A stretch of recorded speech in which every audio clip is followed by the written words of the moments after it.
नमस्कार दोस्तों, स्वागत है आपका फिर से बोर्ड्स फ्रेंड पर। आज हम लोग क्लास 10th की फुटप्रिंट विदाउट फीट्स की जो चैप्टर है द नेकलेस उसको पढ़ने जा रहे हैं। तो उसको देखते हैं हम आज एक एनिमेटेड स्टोरी के रूप में, मतलब आपके स्क्रीन पर एनिमेटेड स्टोरी टाइप का आएगा।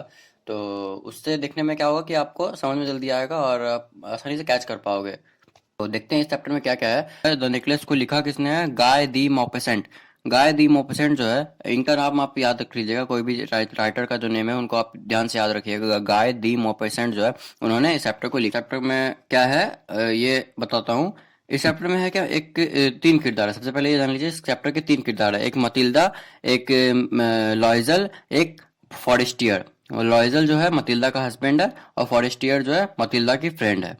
तो देखते हैं क्या है इसमें कि मतिल्दा जो है एक ग्रैंड पार्टी के लिए इनवाइट की गई। मतलब एक ग्रैंड पार्टी था, उसमें इनवाइट की गई। उसके पास ब्यूटीफुल ड्रेस तो था, बट कुछ जो ज्वेलरी नहीं था, कोई भी आभूषण नहीं था उसको पहनने के लिए, उसे खूबसूरत बनाने के लिए। तो वो क्या करती है, अपने जो फ्रेंड जो है फॉरेस्टियर जो है, उससे मांगती है वो नेकलेस मांगी, और उसे मतलब पहनकर पार्टी तो मना लिया, लेकिन उस नेकलेस को उसने खो दिया। तो आप देखते हैं कि आगे वो जो उसने नेकलेस खो दिया अपनी दोस्त का, तो उसके बाद वो क्या करेगी उसकी भरपाई करने के लिए, या फिर क्या क्या करती है, वो इस चैप्टर में है। शुरू करते चैप्टर। चैप्टर में है क्या कि ये मतिल्दा जो है, ये बहुत ही प्रीटी यंग लेडी है, और किस्मत का दोस्त कह ले या फिर अनलकीली कह ले। अनलकीली ये एक क्लर्क की फैमिली में जन्म हुई थी। इनका जन्म हुआ था एक क्लर्क की फैमिली में। उनके पास ना दहेज के लिए कुछ थे। फैमिली वाले क्या किए, एक क्लर्क के फैमिली के जो थे वो, तो क्लर्क की फैमिली के थे ही, तो इसलिए उन्होंने एक क्लर्क बंदे को ढूंढा उनकी शादी के लिए। तो उसके पास कोई चारा नहीं था, क्योंकि ना उनके पास डॉरी था, ना कोई साधन था जो कि उससे वो पहचानी जा, प्रसिद्ध हो, जो कि उसे रिच और हैंडसम कोई भी मिले पति। तो इससे क्या हुआ कि उसने उसके पास कोई चारा नहीं था, तो उस क्लर्क से वो शादी करने के लिए तैयार हो गई। तो मतिल्दा जो थी, उस मतिल्दा को लगता था कि उसका जन्म जो हुआ है बहुत स्वादिष्ट स्वादिष्ट खाना खाने के लिए हुआ है, लग्जरीज लाइफ जीने के लिए हुआ है, ऐसा वो सोचती थी। पर वो जो शादी होकर उस क्लर्क के घर में गई थी वो, तो उसके जो गंदे वाल थे, मतलब दीवार थे गंदे, और चेहरे टूटे फूटे जो थे, ये सब देखकर वो मतलब बहुत वो फील करती थी। उसे गुस्सा आता था, एरोगेंट आता था, और बहुत टॉर्चर्ड फील करती थी अपने आप में। एक बार क्या हुआ था, दोनों मिलकर खाना खा रहे थे, उसके पति लॉयजल और वही मतिल्दा, दोनों मिलकर खाना खा रहे थे डिनर टेबल पर बैठ के। तो क्या हुआ कि वो लॉयजल जो थे, उन्होंने क्या किया कि जो खाना बनाई थी वो मतिल्दा ने, तो उसको अनकवर किया, मतलब कि उठाया उसको। उठाया तो उसकी जो एयर थी, उसकी सुगंध जो थी, उस सुगंध को सूंघकर उसके पति ने बोला कि वाह क्या खाना है, इससे अच्छा खाना तो मैंने आज तक खाया नहीं है कभी। पॉट पाया था खाना, क्या था, पॉट पाया। पॉट पाया एक मालपुए की तरह होता है, स्वीट ब्रेड कहते हैं उसको। तो वैसा था। तो उसने उठाया और बोला क्या कि वाह क्या खाना है, मतलब तारीफ किया उसकी। तो उसके पति जो थे बहुत अच्छे स्वभाव के थे, उसने तारीफ किया, वाह क्या खाना है, ऐसा खाना तो मैंने, इतना अच्छा खाना मैं आज तक नहीं जानता था। पर वो बैठी बैठी क्या सोच रही थी कि काश उसके पास सिल्वर के डिश होते, मतलब सिल्वर के बर्तन होते, उसमें वो खाना खाती, बहुत अच्छा अच्छा खाना खाती। ये ऐसा वो सोच रही थी।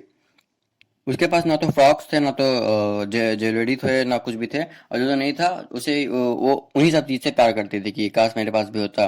वो उन सब चीज से उसे बहुत ज्यादा प्यार था। तो आगे देखते हैं अब क्या हुआ। तो एक बार क्या हुआ कि इवनिंग था, मतलब उसके पति इवनिंग में घर लौट रहे थे, तो बहुत खुश लौट रहे थे, और उसके हाथ में एक एनवेलप था। तो उसने बोला कि मैंने तुम्हारे लिए कुछ लाया है। तो उस जो एनवेलप था उसमें क्या था, एक इनविटेशन कार्ड था। तो उसने उसे दिखाया, इनविटेशन कार्ड को अपनी पत्नी को दिखाया, मतिल्दा को दिखाया। तो वो सोच रहा था क्या कि जब वो अपनी पत्नी को वो दिखाएगा तो उसकी पत्नी बहुत खुश होगी। पर खुश होने के बजाय वो और गुस्से में उसके इनविटेशन कार्ड को फेंक देती है। तो जब उसने गुस्से में फेंका उसे, उसके पति ने बोला कि क्या हुआ, तुमने ऐसे फेंका क्यों? मतलब मैंने सोचा था कि तुम खुश होगी, बहुत दिनों से तुम बाहर नहीं गई थी किसी ओकेजन में, तो ये एक अच्छा टाइम था कि हम लोग बाहर जा सकते थे। और ये जो इनविटेशन कार्ड था, ये मतलब सेलेक्टिव पीपल को ही मिलते हैं।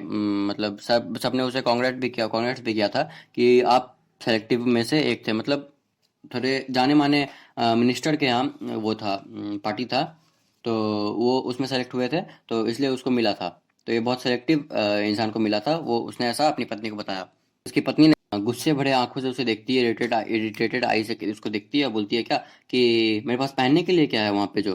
तो मतिल्दा ने जो कहा था कि मेरे पास पहनने के लिए क्या है जो वहाँ पर, तो ऐसा उसने सोचा नहीं था। मतलब इस बारे में उसके पति ने, लॉयजल ने, ऐसा सोचा नहीं था कि उसके पास पहनने के लिए कुछ नहीं है। तब वो बड़बड़ाते हुए मतलब हल्का हकलाते हुए कहता है कि क्यों ना तुम वो ड्रेस को पहन लो जो ड्रेस को पहनकर हम लोग थिएटर गए थे, तो वो तुम पर बहुत अच्छी भी लगती है, मुझे बहुत अच्छा लगता है वो वही ड्रेस जो तुम पहनी गई थी थिएटर मेरे साथ। इतने में उसकी पत्नी जो थे वो रोने लगी, और वो उसके पति को ये देखा नहीं गया, और बड़बड़ाते हुए हकलाते हुए कहा कि क्या हुआ, क्या बात क्या है, ऐसा उसके पति ने बोला।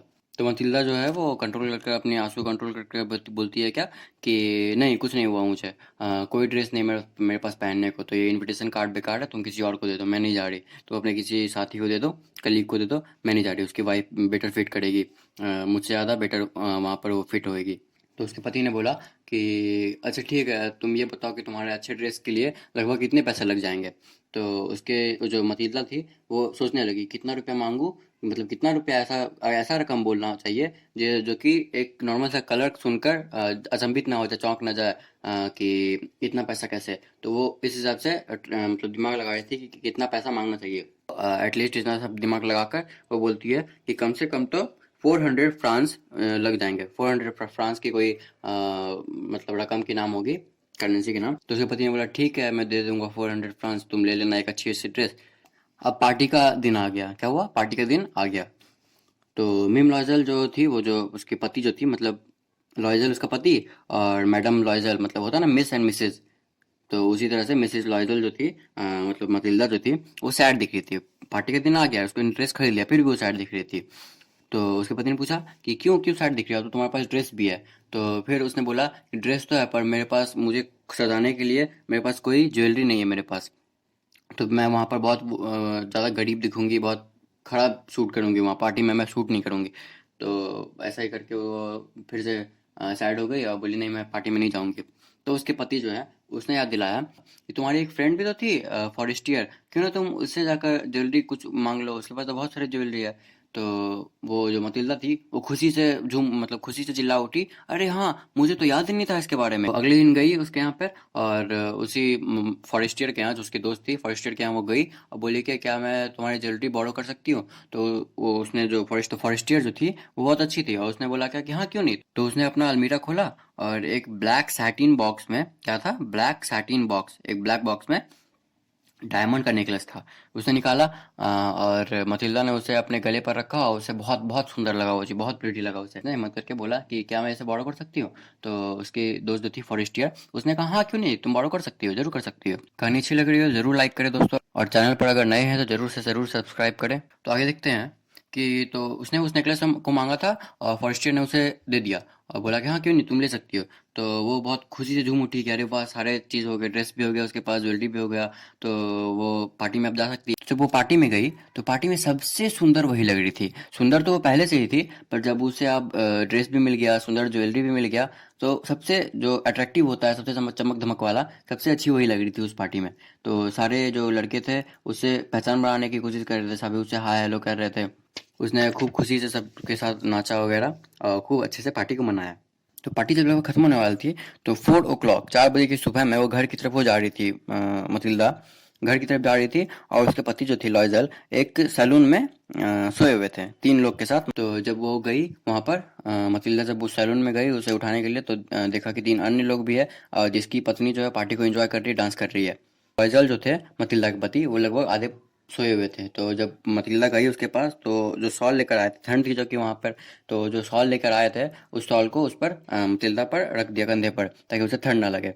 ये कितने केयरिंग थे, तो उसे ठंड ना लगे। पर वो जो मतिल्दा थी उसको, मतलब उसने जो जिस तरह से ड्रेस पहन रखा था, जैसा उसका वेशभूषा था, तो उस पर वो उस पार्टी के लायक वो शॉल नहीं था, वो शॉल उस पर सूट नहीं कर रहा था। तो उसने तुरंत उतार कर उसे फेंक दिया। उसने अपने पति को उठाया, मजिल्दा ने अपने पति को उठाया, और तुरंत बोला कि चलो घर चलते हैं, बहुत रात हो गई है। तो लाइजल ने बोला रुको मैं कैब कॉल करता हूँ, कैब को बुलाता हूँ। तो उस समय पर कोई कैब नहीं आया। तो पैदल चलकर चलते चलते काँप रहे थे, मतलब ठंड थी वहाँ पर, स्नोफॉल भी हो रहा था, तो वो लोग काँप रहे थे, और काँपते काँपते आगे बढ़ रहे थे कि कोई भी एक गाड़ी मिल जाए जिससे वो घर जा सके। तो चलते चलते कुछ दूर पर उन्हें एक गाड़ी दिखा, उस गाड़ी पर बैठ कर वो दोनों घर गए। घर जब गए तो उसके पति जो थे लगभग वो सो चुके थे, और बड़बड़ा रहे थे कि उन्हें सुबह में जाकर 10 बजे ऑफिस भी ज्वाइन करना है। मतिल्दा जो थी वो चूंकि इतनी सुंदर लग रही थी तो वो अपनी सुंदरता को एक बार और देखने के लिए मिरर के सामने गई और अपने जो शॉल को ओढ़ी हुई थी तो उस शॉल को हटाया ताकि वो देख सके, मतलब फिर से एक बार अपना सुंदरता को देख सके और सुकून से सो पाए। तो उसने शॉल को हटाया और जब शॉल को हटाया तो उसका ड्रेस तो वैसे का वैसा था, पर उसने पाया कि उसके गले में वो जो नेकलेस था वो नेकलेस उसके पास अब नहीं है। तो अब वो लोग डर गए, वो डर गए, अरे नेकलेस कहाँ गया, वो कस के चिल्लाई, अरे नेकलेस नहीं है। तो उसने पति को उठाया, पति उठा उठ कर देखे क्या हुआ। तो उसने बताया कि मेरे पास नेकलेस नहीं है। तो उसके पति भी हैरान हो गए पूरे। तो उसने क्या किया कि जिस गाड़ी में आया उस गाड़ी को चेक किया, फिर जिस रास्ते चल रहे थे वो उस रास्ते पे चलकर वापस देखे, वहाँ पर देखा वहाँ पे भी कुछ नहीं मिला उसे। पुलिस स्टेशन में कंप्लेंट भी किया, फिर एडवर्टाइजमेंट भी किया, जिसे मिल जाए उसे इनाम दूंगा। तो इस तरह से उन्होंने बहुत खोजने का ट्राई किया पर उसे नहीं मिला। तो अब जो कि उसे मिल नहीं रहा था वो नेकलेस, तो उसने क्या किया कि अपने पत्नी को, मतिल्दा को एडवाइस किया, क्या सजेशन दिया कि तुम क्यों ना एक, मैंने देखा है ऐसा ऐसा ही सेम लगभग हार मैंने एक शॉप में देखा है कि हम उसे खरीद कर फॉरेस्टियर को कुछ दिन के लिए दे देते हैं, तब तक हम लोग यहाँ पर इस नेकलेस को ढूंढेंगे। तो वो जो हार था उसका दाम था 40,000 फ्रांस। 40,000 फ्रांस दाम था उसका, और उसे उन्होंने 36,000 फ्रांस में खरीदा। खरीद कर उसने मतिल्दा ने अपने दोस्त फॉरेस्टर को दे दिया। तो जब लौट कर आए तो 7 दिन बीत गए, कुछ दिन बीत गए, तो फिर भी उसे उस नेकलेस को नहीं मिला। तो अब जो वो नेकलेस नहीं मिला तो अब 40,000 मतलब 36,000 में जो उसने उस नेकलेस को खरीदा था, असली डायमंड नेकलेस को उन्होंने खरीदा था दुकान से। तो अब वो कर्ज से, बोझ से दब गई थी, दोनों दब गए थे। उसके पति और पत्नी दोनों दब गए थे। तो उन्होंने इस कर्ज को चुकाने के अपने रूम चेंज करके किसी एक कोने के रूम में, कहीं कोने में जाकर छोटा सा रूम लिया जो सस्ता में हो, और अपने नौकर हटा लिए, और जितने भी ऐशो आराम की ज़िंदगी थी उसे हटा दिया। मतिल्दा खुद बाजार जाती थी, खुद सामान लेकर आती थी, बनिया के यहाँ से, सब्जी वाले के यहाँ से, धोबी के यहाँ से, खुद जाती थी। वो खुद बर्तन साफ करती थी और खुद कपड़े भी सभी धोती थी। तो खुद से वो काम करने लगी थी। और धीरे धीरे साल बीतते बीतते बीतते एक वो स्ट्रांग लेडी के रूप में बदल गई थी, जो कि ऐशो आराम की ज़िंदगी फरमाइश करती थी, अब वो एक स्ट्रांग लेडी के रूप में बदल गई थी। उन्होंने मेहनत करते करते, पैसा जमा करते करते वो अब कर्ज से दूर हो गए, और उनके पास अब कोई कर्ज नहीं था। तो अब उन्होंने वो जो 36,000 फ्रांस था उसका कर्ज उन्होंने चुका दिया। तो ऐसे ही एक बार जब मतिल्दा बैठी हुई थी और वो बूढ़ी हो चुकी थी, उसके चेहरे पर झुर्रियाँ आ गए थे। तो मतिल्दा जो थी वो बैठी हुई थी ऐसे एक दिन, कर्ज चुकने के बाद ऐसे ही बैठी हुई थी, सोच रही थी अपनी ज़िंदगी के बारे में। तो सोचा कि चलो बाहर टहल लेते हैं। बाहर टहलने के लिए गई तो उसे वहाँ पर मीम फॉरेस्टियर दिखी, मतलब वो उसकी दोस्त जो थी फॉरेस्टियर, वो दिखी। तो उसने सोचा कि मैं ऐसे बोलूँ कि नहीं, मतलब मिलूँ कि नहीं मिलूँ, क्योंकि उसने नेकलेस चेंज करके दिया था ना उसे। तो उसे लग रहा था अब इसे मिलूँ कि नहीं मिलूँ, क्या सोचेगी वो मेरे बारे में कि मैं चोर हूँ ऐसा वैसा, अगर उसने चेक किया होगा नेकलेस को तो सोची कि अब तो जो कि मैंने कर्ज चुका दिया है, मैंने नेकलेस भी दे दिया, तो अब क्यों ना मैं टोकूँ, मैंने चोरी थोड़ी किया है, मैं टोक सकती हूँ। तो गई और उसे टोकी, बोलती है मीम फॉरेस्टियर। तो मीम फॉरेस्टियर जो थी वो उसे पहचान नहीं पाई, क्योंकि उसके चेहरे पर झुर्रियाँ आ गए थे। वो पहले से मतिल्दा नहीं थी, वो उसके चेहरे पर झुर्रियाँ आ गए थे, हल्की बूढ़ी हो गई थी, स्ट्रांग पर्सन हो गई थी वो। तो वो जो फॉरेस्टियर थी उसके उसे पहचान नहीं पाई, उसे पूछती है सॉरी मैंने पहचाना नहीं आपको। तो उसने कहा कि मैं मतिल्दा। तो वो कहती है कि अरे मतिल्दा तुम, ये तुम्हें क्या हो गया है। तो मतिल्दा बोलती है मुझे कुछ कहना है। तो उसने कहा ऐसा ऐसा कि मैंने तुम्हारा जो नेकलेस याद है, मैं तुम्हारा वो नेकलेस खो दिया था, तो इसलिए मैंने 36,000 में ये डायमंड का नेकलेस खरीदा और तुम्हें दिया। तो वही मैं बताना चाह रही हूँ, तुम बताना चाहती थी मैं तुम्हें। तो बताने लगी कि मैंने ऐसे नेकलेस लिया था और वो खो गया था मेरे से, इसलिए मैंने 36,000 में डायमंड का नेकलेस खरीदा और तुम्हें वही रिप्लेस करके दे दिया। तो इतना बोल ही रही थी कि उसने फर्स्ट ईयर ने स्टॉप करके कहा कि रुको, तुमने नेकलेस खरीदा असली डायमंड का।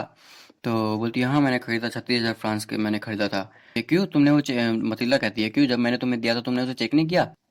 तब ये सुनने के बाद फॉरेस्टियर जो थी वो मतिल्दा के दोनों हाथ को अपने हाथों में लेकर कहती है, ओह मतिल्दा, मेरे जो थे वो नकली हीरे के थे और तुम्हारे वाले ये असली के हैं। वो बहुत मुश्किल से ज़्यादा से ज़्यादा 500 फ्रांस के होंगे मेरे वाले, तुम्हारे तो 36,000 के, मेरे वाले 500 फ्रांस से ज़्यादा के नहीं थे। ये कहानी यहीं पे ख़त्म हो गया। तो होप कि ये कहानी बहुत अच्छे से समझ में आ गया होगा। इसका कोई भी क्वेश्चन आप आपसे छूटना नहीं चाहिए, आप अच्छे से समझ चुके हैं। सो होप कि ये वीडियो आपको अच्छा लगा हो, अगर अच्छा लगा हो तो लाइक ज़रूर करें। थैंक